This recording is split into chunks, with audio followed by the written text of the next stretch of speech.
আমি যদি না জানতাম আমার হিসাব, তাহলে কতই না ভালো হতো। আরে হায় আমার দুর্ভোগ, আমার মৃত্যু যদি শেষ হয়ে যেত, মরার পরে যদি আমার উঠা না লাগতো, তাহলে কতই না ভালো হতো। লিল্লাহি মা ফিস সামাওয়াতি ওয়া মা ফিল আরদ ওয়া ইলাল্লাহি তুরজাউল উমুর। আকাশ আর জমিনে যা কিছু আছে সব কিছু আল্লাহ রাব্বুল আলামিনের, আর সব কিছু সর্বশেষ আল্লাহ রাব্বুল আলামিনের দরবারে ফিরে যাবে। সুবহানাল্লাহ। সব কিছু আল্লাহ রাব্বুল আলামিনের দিকে প্রত্যাবর্তন করবে। এজন্য মানুষ মারা গেলে কি বলে? ইন্না লিল্লাহি ওয়া ইন্না ইলাইহি রাজিউন। আমরা আল্লাহর জন্য, ইন্না লিল্লাহ, আমরা কার জন্য? ওয়া ইন্না ইলাইহি রাজিউন, এবং তার দিকে আমরা ফিরে যাব, প্রত্যাবর্তন করব। এটা আমরা বলে থাকি, কিন্তু বুঝি না কি বলি। আমরা আল্লাহর জন্য, আসমানে জমিনে যা কিছু আছে সব কিছু তার জন্য। এবং আরেকটা চমৎকার একটা কথা আল্লাহ পাক বলেছেন, ইকুল্লু মান ফিস সামাওয়াতি ওয়াল আরদি ইল্লা আতির রহমানি আবদা। আকাশে আর জমিনে যা কিছু আছে সব কিছু আল্লাহ রাব্বুল আলামিনের দরবারে বান্দা হয়ে উঠবে। কি হয়ে? বান্দা মানে গোলাম। পৃথিবীর শ্রেষ্ঠ ব্যক্তিও বান্দা। ওই যে একটু আগে বলছিলাম, ফকিন্নির পোলাও বান্দা। ফকিন্নির পোলা যেরকম বান্দা, রাজা বাদশা সেও কি বান্দা। সবাই আল্লাহর দরবারে বান্দা হয়ে উঠবে। নবী রাসূলরাও বান্দা। নবী রাসূলরা কি? আল্লাহর বান্দা। আবদুহু ওয়া রাসূলুহু, তিনি আল্লাহর বান্দা এবং রাসূল। লাকাদ আহসাহুম ওয়া আদ্দাহুম আদ্দা ওয়া কুল্লুহুম আতিহি ইয়াওমাল কিয়ামাতি ফারদা। তাদের সবাইকে আল্লাহ রাব্বুল আলামিন ঘিরে রেখেছেন। সবাই আল্লাহর দরবারে বান্দা হয়ে উঠবে, আর সবাইকে আল্লাহ রাব্বুল আলামিন ঘিরে রেখেছেন।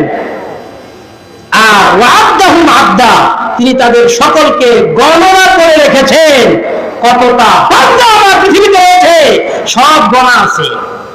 রাখাল যখন পশুর পাল নিয়ে মরুভূমিতে যায়, মাঠে যায়, যখন সকালবেলা নিয়ে যায় গণনা করে বের করে, আবার যখন সন্ধ্যা বেলায় তার খোয়ারের ভিতরে ঢুকায় আবার গণনা করে ঢুকায়। রব্বুল আলামিন তার বান্দা এবং যা কিছু আছে পৃথিবীতে সবগুলোকে ঘিরে রেখেছেন এবং গণনা করে রেখেছেন। কেউ সেদিন মাটির ভিতরে লুকায়া থাকতে পারবে না, কবরের ভিতরে লুকায়া থাকতে পারবে না। আল্লাহ রাব্বুল আলামিনের মাটি বলবে ওয়া আলকাত মা ফিহা ওয়া তাখাল্লাত, উপরে যা, তোর মালিক তোরে ডাকছে, এখন বিচার হবে, উপরে যা, লুকায়া থাকতে পারবি না। সবকিছু তিনি ঘিরে রেখেছেন এবং গণনা করে রেখেছেন। মজার ব্যাপার হলো ওয়াকুল্লুহুম আতিহি ইয়াওমাল কিয়ামাতি ফারদা, সেদিন তাদের সবাই আল্লাহ রাব্বুল আলামিনের দরবারে কিয়ামতের দিন একাকী নিঃসঙ্গ অবস্থায় আসবে।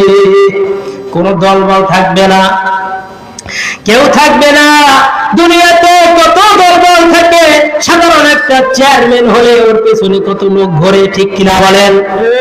সামনে গাড়ি, পেছনে গাড়ি। রাস্তাটা কি তোর বাপের?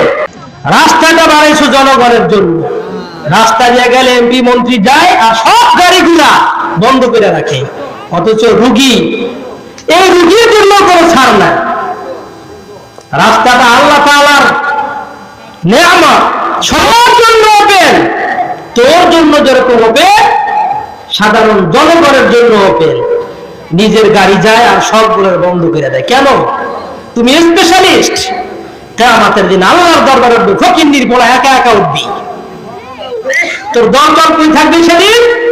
কোরআন বলছে। সেদিন আল্লাহ রাব্বুল আলামিন বলবেন, কিরে তোর দলবল কোথায়? আজকে তুই একা কি আমার সামনে আসলি, কারণটা কি? কত দলবল সামনে বাঁশি বাজায়, মোটরসাইকেল চালায়া যায়, অনেকগুলো মোটরসাইকেল সামনে চালায়া যায়, আর পিছনে উনি রিল্যাক্সে চলাচল করে, অথচ মারাত্মক রোগী তার গাড়িটারে স্টপ করে দেয়। ঠিক কিনা বলে? সবকিছু নিজের মনে করে। আল্লাহর দরবারে সেদিন উঠবে, বাম হাতে আমলনামা পাবে যারা জালিম এবং অত্যাচারী, মানুষের উপরে জুলুম করেছে, দুনিয়াতে অহংকারী করেছে, দল বল নিয়ে চলতো, মানুষকে হুঙ্কার দিত।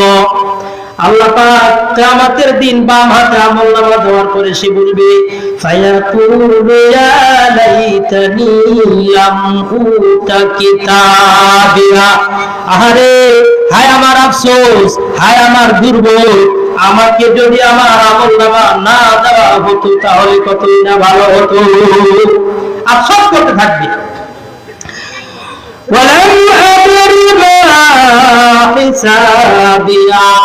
আমি যদি না জানতাম আমার হিসাব, তাহলে কতই না ভালো হতো। হিসাব জানতে চাইবে না, কারণ হিসাবের ভিতরে সব গরমিল, সব কি গরমিল। গরিব যখন আসে কোন প্রতিষ্ঠানে, হিসাবে গরমিল থাকলে তখন তার কি অবস্থা হয়? আল্লাহু আকবার, পেরেশান হয়ে যায়, পেরেশান হয়ে যায়। আমার চাকরিটা বুঝি শেষ, চাকরিটা বুঝি শেষ হয়ে যাবে আজকে। সব হিসাব মুক্তি গরমিল। এজন্য বলবো রব্বুল আলামিন, আমার আমলনামা যদি আমাকে না দেওয়া হতো কতই না ভালো হতো। ওয়ালাম আদরি মা হিসাবিয়া, আরে যদি আমার হিসাব আমি না জানতাম কতই না ভালো হতো। ইয়া লাইতাহা কানাতিল কাদিয়া, আরে হায় আমার দুর্ভোগ, আমার মৃত্যু যদি শেষ হয়ে যেত, মরার পরে যদি আমার উঠা না লাগতো তাহলে কতই না ভালো হতো। মরার পরে যে উঠতে হবে এটা তো বিশ্বাস করি নাই, কিন্তু এখন তো উঠা লাগছে, এখন তো উঠা লাগছে। কি করবে এখন?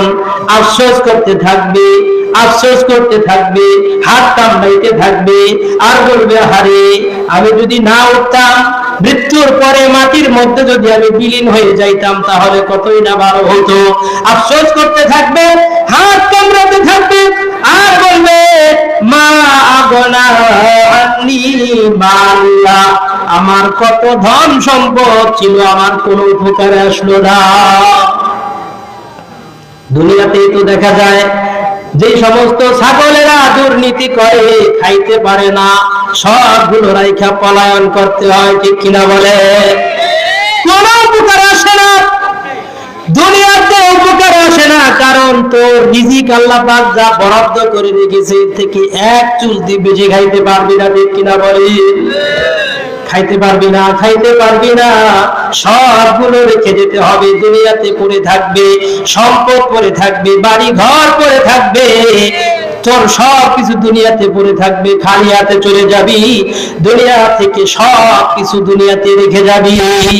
এজন্য আফসোস করে বলবে মা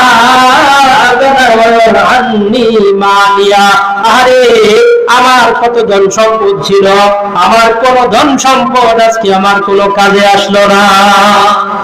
দুনিয়াতে তো আমরা দেখতে পারি কত ধন সম্পদ উপার্জন করছে হারাম পথে, বিপদের সময় কাজে আসে না, সব বাজেয়াপ্ত করে দিছে সরকার। এরকম হয় না? অনেক এরকম হয়। আমি আমাদের দেশের কথা বলি না, অন্য দেশের কথা বলছি। এরকম হয়, আপনার আমারও এরকম হয়। অন্যায় ভাবে ডাকাতি কইরা, চুরি কইরা, ছিনতাই কইরা সম্পদ উপার্জন করছে, এখন সরকার ধরছে বা মামলা খাইছেন, সব নিয়ে গেছে, কোনো কাজে আসে নাই। কিয়ামতের ময়দানে এই কোটিপতি ইতিমের মতো বলবে মা আগনা আন্নি মালিয়া, আমার ধন সম্পদ আমার কোনো কাজে আসলো না।